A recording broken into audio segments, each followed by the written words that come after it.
Assalamualaikum warahmatullahi wabarakatuh. Waalaikumsalam warahmatullahi wabarakatuh. Bismillah, alhamdulillah, salatu wassalamu ala rasulillah, miftahi babi rahmatillah, adada ma fi ilmillahi, salatan wa salaman daimaini bidawami mulkillah, wa ala alihi wa sahbihi wa man tabi'ahum bi ihsanin ila yaumil qiyamah. Wala haula wala quwata illa billah, amma ba'du. Hadratil mukarram yang mulia, para alim, para ulama, para asatidz, tokoh masyarakat, bil khusus guru-guru kita, Kiai Haji Dr. Andes Muhammad Ja'far, Kiai Haji Zulfa Mustafa Muqarrab bin Yusuf, Kiai Haji Ahmad Habib, Kiai Abdul Rashid Ramli, Ustadz Zidan Mutafaqih, dan seluruh para asatidz lainnya. Mudah-mudahan semuanya diberikan sehat afiat, panjang umur, sehingga keberkahan ilmunya sampai kepada kita semua, amin.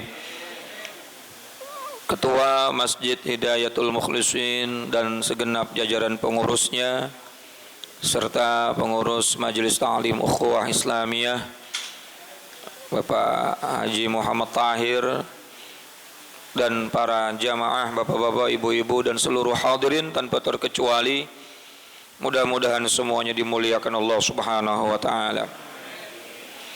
Puji syukur kita panjatkan kehadirat Ilahi Rabbun Ghafur atas ridha dan qudrat iradatnya. Subuh pagi hari ini kita bisa kumpul kembali bersama dalam majelis rutin kita. Harapan kita, apa yang kita kerjakan, apa yang kita laksanakan ini akan dicatat sebagai amal ibadah yang akan menjadi fadilah, yang menjadi sababiyah, wasilah diampuninya segala dosa-dosa dan kesalahan kita oleh Allah Subhanahu wa ta'ala. Tanpa berpanjang kalam, mari sama-sama kita kembali baca surat Al-Fatihah untuk menambah keberkahan daripada apa yang kita pelajari pada kesempatan pagi hari ini. Mudah-mudahan bisa menjadi ilmu yang manfaat fid dini wad dunya wal akhirah. Al-Fatihah bil qabul wa ila hadratir rasul ala hadhihi niyyah wa ala kulli niyatin salihah wa ala man nawa salafun salih wa ila hadratin nabiyil mustafa sayyidina wa habibina syafi'ina wa maulana Muhammadin sallallahu alaihi wa alihi wasallam wa ala alihi wa azwajihi wa dhurriyyatihi wa ali baitil kiram. Wa nakhussu khasatan li hadrati muallif hadzal kitab Sayyid Syekh Zainuddin bin Ali Al-Malibari Al-Fannani, Sayyid Syekh Nawawi bin Umar Al-Jawi Al-Bandani wa usulihim wa furu'ihim, an Allah yu'li darajatihim fil jannah wa yidu alaina min barakatihim wa asrarihim wa anwarihim wa ulumihim wa nafaatihim fid dini wad dunya wal akhirah, wa ila arwahi walidina wa abaina jami'il muslimina wal muslimat wal mu'minina wal mu'minat الأحياء منهم والأموات وإلى حضرة النبي. الفاتحة.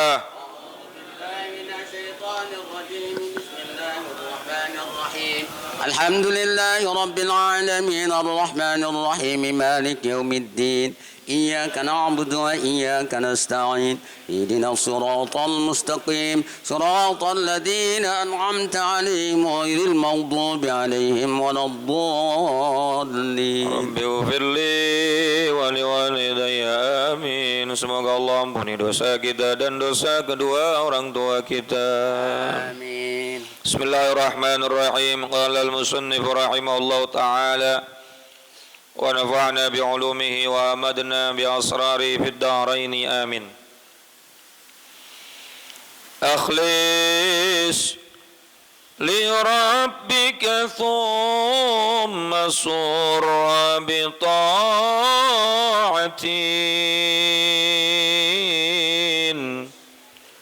wahzan bisu'in tub wa anta nadimu. Halaman 48, betul. Akhlis, dan ikhlaslah kalian li rabbika, kepada Tuhanmu. Thumma surra, Kemudian berbahagialah bi taatin, sebab karena berbuat taat.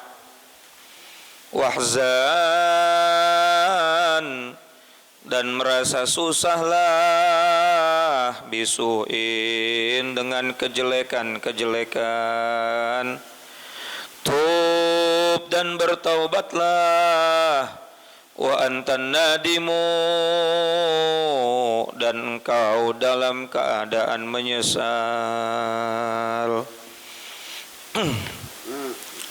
Tur air mata. Zakar an-nazim fi hadzal bait, Syekh Zainuddin bin Ali menyebutkan dalam bait ini thalatha syu'ab, ada 3 cabang. Yakni yang pertama ada ikhlas, kemudian yang kedua ada merasa bergembira dengan perbuatan taat, dan yang ketiga ada merasa susah saat kita melakukan perbuatan dosa sambil diiringi bertaubat dan menyesal kepada Allah. Ini cabang iman, 2 bait ada 3 cabang iman. Kita bahas satu-satu. Wa syu'batul khamisatu, dan cabang iman yang ke al-khamisatu wal arba'una, 45. Al-ikhlasu, yakni ikhlas fil amali lillahi ta'ala, dalam beramal kepada Allah Subhanahu wa taala semata-mata hanya untuk Allah. Wa ma umiru illa liya'budullaha mukhlishina lahuddin. Allah enggak perintahin kita buat menyembah Allah kecuali dalam ibadah kepada Allah semuanya didasari, dilandasi dengan niat ikhlas. Ini syarat mutlak.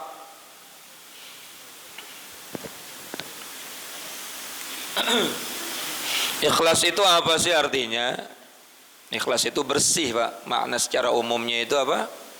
Khalis, bersih, murni. Ya, murni dari apa? Dari tujuan selain kepada Allah. Dari tujuan selain kepada Allah. Jadi betul-betul tujuan kita lillah. Kalau memang itu dalam urusan ibadah.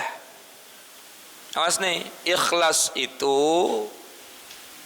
adanya dalam urusan ibadah. Lawan kata ikhlas itu riya. Riya itu hukumnya haram, bisa menghancurkan pahala ibadah. Dalam ibadah nggak boleh. Tapi dalam urusan dunia boleh nggak riya, Pak? Riya kan pengen dilihat. Boleh nggak dalam urusan dunia riya? Bapak bikin rumah 3 lantai, pasti kan pengen dilihat. Boleh nggak? Boleh dalam urusan dunia. Bapak pakai baju bagus juga pengen dilihat. Ikhlas itu dalam urusan ibadah. Lah masa orang mau bikin toko, bikin kafe, udah dibagusin, udah tutup aja lah, saya emang nggak mau diliatin orang. Kan PA. Yang nggak boleh dalam urusan dunia itu bukan riya, tetapi takabur, nggak boleh merasa lebih baik, merasa lebih kaya, merasa lebih hebat. Kalau urusan dunia dilihat orang, dinilai orang, bahkan tujuan kita membuat sesuatu ingin dilihat orang, ya memang dunia itu pengen dilihat. Betul nggak? Sampai ada yang namanya pameran kan supaya dipamerkan. Saya mah ikhlas bikin pameran, lagi mana ikhlas bikin pameran? Pamer. Tapi dalam urusan ibadah sama sekali nggak boleh. Nggak boleh.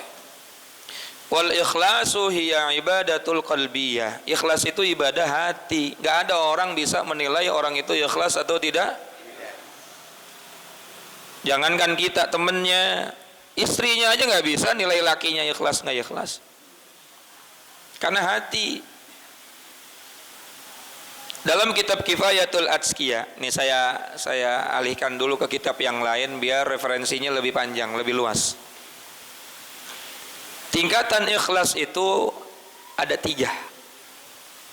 Yang pertama tingkatan yang paling tinggi. Ketika seseorang beribadah sama sekali tidak punya tujuan kecuali hanya ingin mendapatkan ridha-Nya Allah Subhanahu wa taala.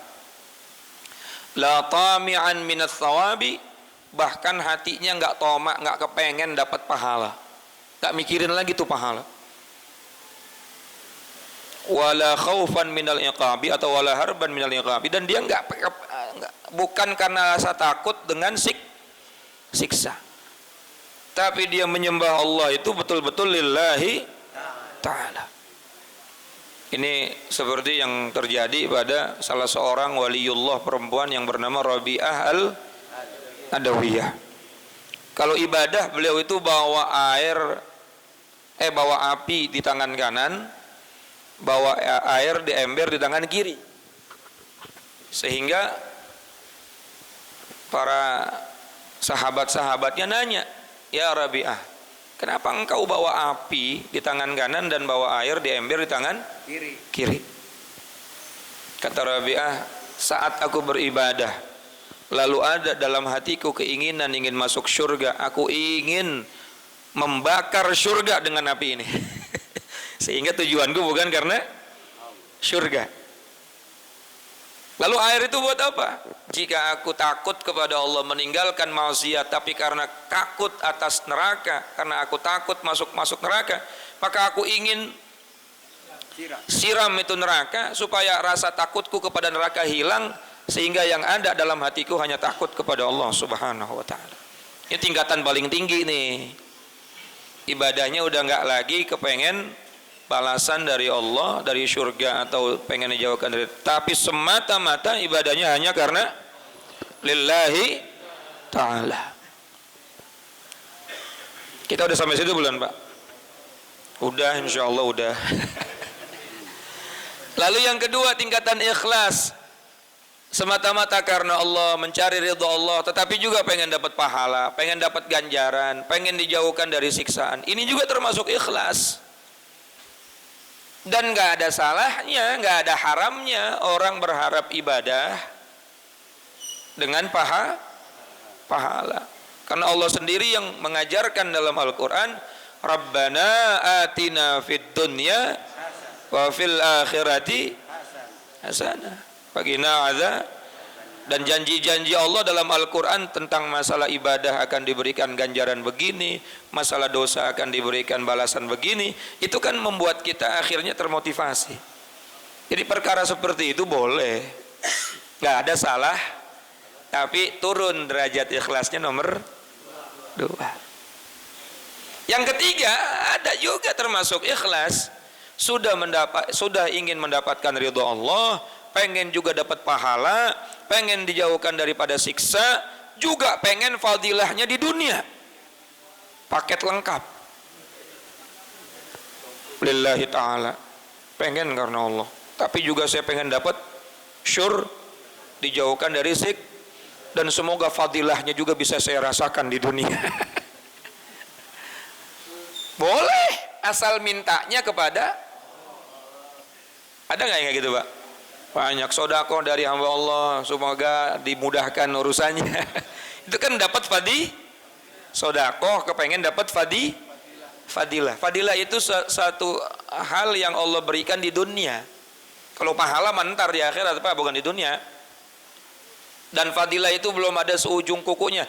Andai kata pahala itu 100, fadilah itu 0,000 sekian persen. Kalau pahala nggak bisa dihitung. Ya, dunya laisa darul jaza. Dunia bukan tempat Allah memberikan balas. Walaysa darub tala, tapi dunia tempat Allah memberikan ujian. Coba bayangin, kalau dunia tempat Allah memberikan balasan, tadi sebelum subuh kita sholat sunnah fajar ya. Pahalanya gimana, Pak? Lebih baik daripada dunia beserta langsung dikasih sekarang. Mau diparkir di mana? Lah motor aja susah masuknya di rumah. nggak dikasih diri. Tapi fadilah bisa kita rasain. Habis baca waqiah, kok ada aja objekan masuk nih. Itu bukan pahala waqiah. Fadilah. Habis sholat duha, kayaknya gampang nyari duit nih. Habis dibacain Fatihah sama Ustaz Thohir tadi, alhamdulillah anaknya sehat. Itu fadilah Fatihah. Kalau mintanya kepada Allah termasuk ikhlas, tapi paling dasar derajatnya, ikhlas yang paling isor. Sing penting ikhlas. Selama mintanya kepada, tapi tingkatan tertinggi ikhlas tadi apa? Libtigha mardatillah. Ilahi anta maksudi wa ridhaka. Tujuannya hanya Allah, ridhonya Allah yang dicari. Bahkan nggak kepikiran sorga, kagak kepikiran dijauhin. Yang penting Allah ridho aja.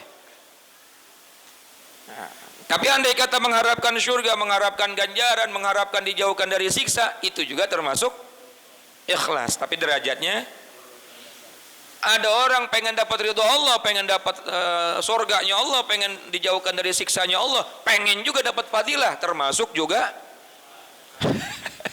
ikhlas. Selama mintanya semua kepada itu baru keluar. Orang itu baru keluar dari konteks keikhlasan kalau tujuannya sudah kepada makhluk, baru tuh dia udah nggak ikhlas lagi. Ngapain ente sholat? Ada mertua mau bagi-bagi warisan biar dibilang mantu soleh. Nah, itu tuh bukan ikhlas lagi tuh. Bahkan disebutnya pendusta agama. Yukadzibu biddin, pendusta. Fawailul lil alladzina hum an salatihim alladzina hum yuraunnya ini nih. Dan celakalah bagi orang yang sholat, yang lalai dalam sholatnya, yang ketika dia sholat pengen dilihat pengen dinilai oleh manusia. Nah, ketika tujuannya ingin mendapatkan nilai dari selain Allah, barulah keluar dia dari konteks ikhlas. Paham kira-kira Pak? Tapi selama permintaannya, permohonannya, dunia akhiratnya, fadilah pahalanya hanya kepada Allah, maka itu termasuk Jadi jangan sok-sokan ngomong begini. Ente puasa berapa hari? 40 hari. Biar apa? Biar gampang jodoh. Nggak ikhlas ente. Ikhlas kalau mintanya sama Allah. Paham nggak kira-kira?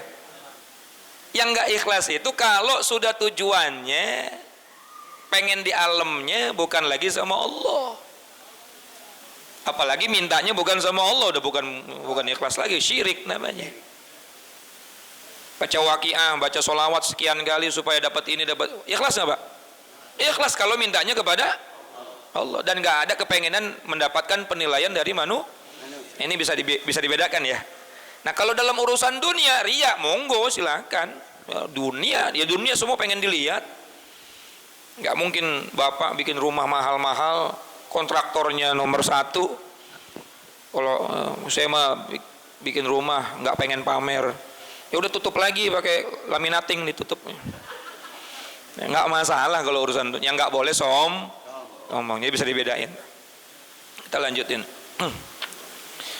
Qala al-Ghazali, berkata Imam Ghazali, wal ikhlasu, adapun ikhlas, huwa ayyakuna gharaduhu mahdud tagarrub ilallah ta'ala, bahwa tujuan perbuatannya adalah semata-mata untuk mendekatkan diri kepada Allah subhanahu wa ta'ala.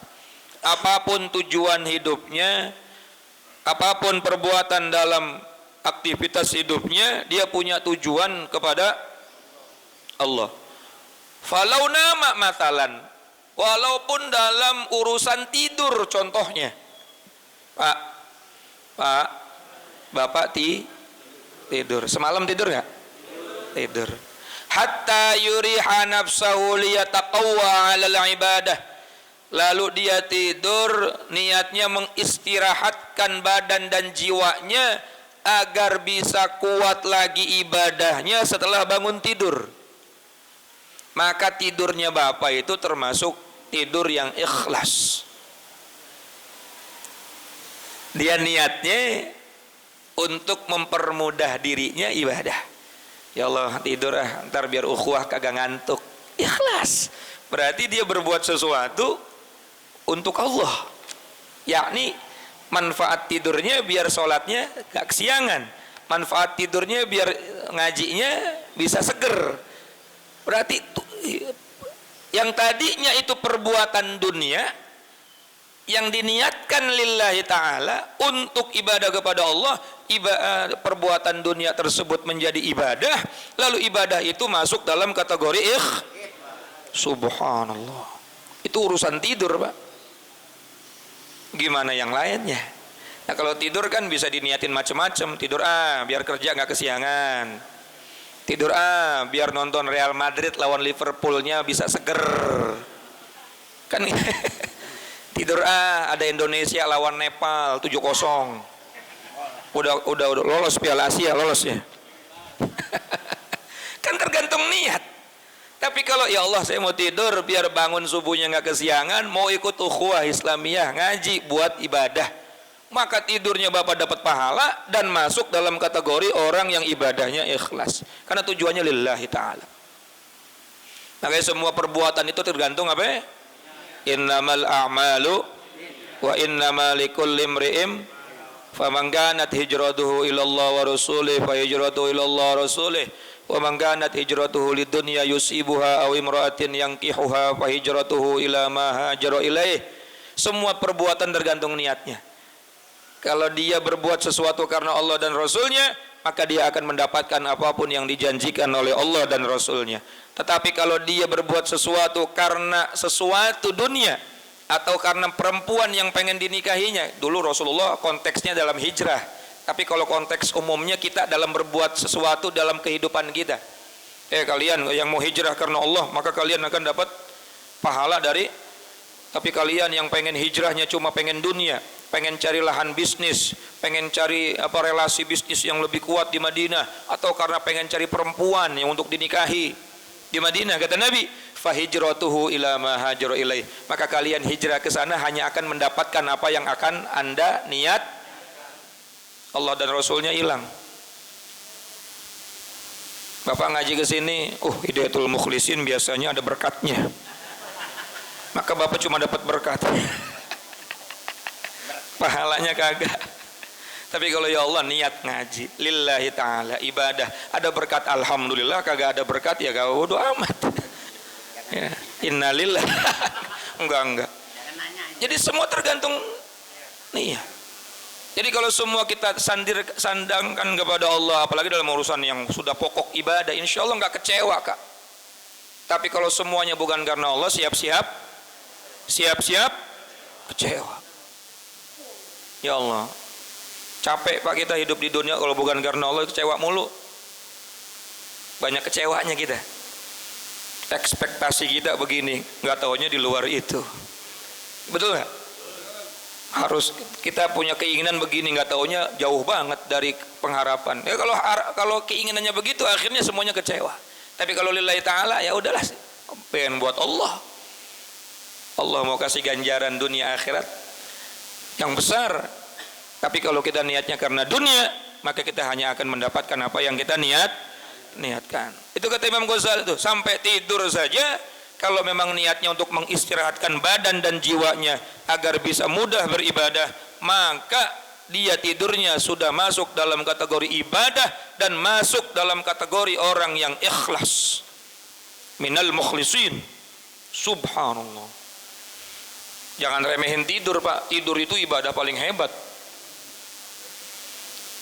Bahkan waktu orang menghilangkan atau berhenti dari perbuatan dosa itu lagi tidur. Ngaji kadang-kadang masih dosa. Betul nggak? Ngaji diajakin ngobrol sama sampingnya, nggak taunya ngomongin orang. Lagi ngaji masih dosa. Yang diomongin bukan orang lain, lakinya sendiri. Gelisah amat, Bu. Iya, mendung ya. Emang kenapa kalau mendung jemuran lupa diangkatin? Kan hari Minggu ada bapaknya di rumah. Laki kagak bisa diandelin. Lakinya diomongin katanya kagak bisa diandelin. Yang nanya dia dikasih tahu juga, kirain laki gua doang, laki lu juga sama. Lagi ibadah kadang-kadang masih ada potensi maksiat. Lagi sholat juga kadang-kadang ada potensi maksiat. Datang setan. Idza dakhala syayatin ala qalbil musalli Ketika setan masuk ke hatinya orang-orang yang sholat, dia akan menggelitik hati kita untuk bersifat ujub, merasa lebih baik dari orang lain. Yang lebih parahnya lagi, fa innahu surah, dia akan membayangkan, menggambarkan Allah itu berbentuk. Ya, ini kaitan dengan ilmu tauhid. Sehingga kalimat Allahu Akbar dia tafsirkan Allah Maha Besar secara jisim. Itu kan berantakan sekali itu sholatnya. Betul nggak? Karena menggambarkan Allah punya jisim. Berarti potensi dosa ada nggak di situ? Ada. Tapi kalau orang tidur, kagak ada kita dosa. Berhenti semua tuh dosa tuh. Makanya ada kiai ngomong, ibadah paling hebat di akhir zaman ini tidur. Setelah sholat ya, setelah kewajiban yang kita kerjakan, ibadah paling hebat itu tidur. Karena udah menghentikan badan kita dari dosa. Hati nggak lagi ujub, nggak lagi hasud, nggak lagi takabur. Mata nggak ngeliatin mulut kagak ngomongin kapan waktunya itu? Lagi tidur. Luar biasa. Hidup tidur aja udah sekarang. Nanti kalau udah selesai saya bangunin. Ya Allah ya Karim. Nah, artinya semua perbuatan baik kita, semua perbuatan hidup kita itu bisa menjadi potensi ibadah yang luar kalau dikemas dengan baik, tidak ada maksiat di dalamnya dan diniatkan untuk ibadah. Bahkan kata Imam Ghazali, kana naumuhu ibadatan, tidurnya termasuk ibadah. Wa kana lahu darajatul mukhlisina fihi, dan orang yang tidur itu masuk kepada derajat orang yang mukhlis, orang yang ini contoh satu, Pak. Sebetulnya bisa diterapkan dalam contoh-contoh yang Bapak mau berangkat kerja, ya Allah saya niat berangkat kerja nyari nafkah agar bisa menafkahkan yang halal buat keluarga saya, anak istri saya, minimal mau kena kagak ngutang, kagak kredit, begitu ya. Makan bisa makan halal lillahi ta'ala, bismillah tawakkaltu 'ala Allah. Mukhlis. Perbuatan dunia jadi ladang amal ibadah, lalu diniatkan untuk kebaikan ibadah yang lainnya yang berkesinambungan, maka ini perbuatan luar biasa dan menjadi derajat mukhlis, orang-orang yang ikhlas. Semuanya begitu. Ibu-ibu di rumah nyuci piring, nyuci baju, ya Allah saya niat nyuci baju biar anak-anak, bapaknya, anak-anak dan semua orang-orang rumah sholatnya sah. Kan gitu. Nggak ada najisnya, baju dipakainya ibadah luar biasa nggak tuh? Luar biasa nggak ibadah? Lalu niatnya karena Allah, untuk kesinambungan ibadah yang lain, mukhlis. Subhanallah, jihad di rumah, Bu. Makanya Nabi pernah ditanya sama para sahabat wanita, ya Rasulullah saya iri dengan orang-orang laki nih, mereka bisa berjihad, meninggal dunia di medan perang, masuk surga tanpa hisab. Saya kapan diizinkannya? Apa kata Nabi? Jihaduhunna fi buyutikun, jihad kalian itu di rumah. Nyuci niatin ya Pak, masak niatin, ya Allah saya masak biar laki saya seger, anak saya seger, sholatnya seger, ngajinya seger karena makanan yang dimasak oleh saya. Kan jadi ibadah luar biasa. Wa kana lahu fi darajatil mukhlisin, dan orang-orang tersebut masuk kepada derajatnya orang-orang mukhlis. Subhanallah. Jadi nggak salah kalau Allah mengatakan wa ma khalaqtul jinna wal insa illa liya'budun. Tidaklah aku ciptakan jin dan manusia kecuali untuk menyembah kepadaku, untuk ibadah kepadaku. 24 jam semuanya bisa bernilai ibadah, asal diniatkan tadi untuk kesinambungan ibadah yang lain. Paham kira-kira Pak, Bu? Kalau udah paham sampai sini mudah-mudahan manfaat, kurang lebihnya mohon maaf. Assalamualaikum warahmatullahi wabarakatuh.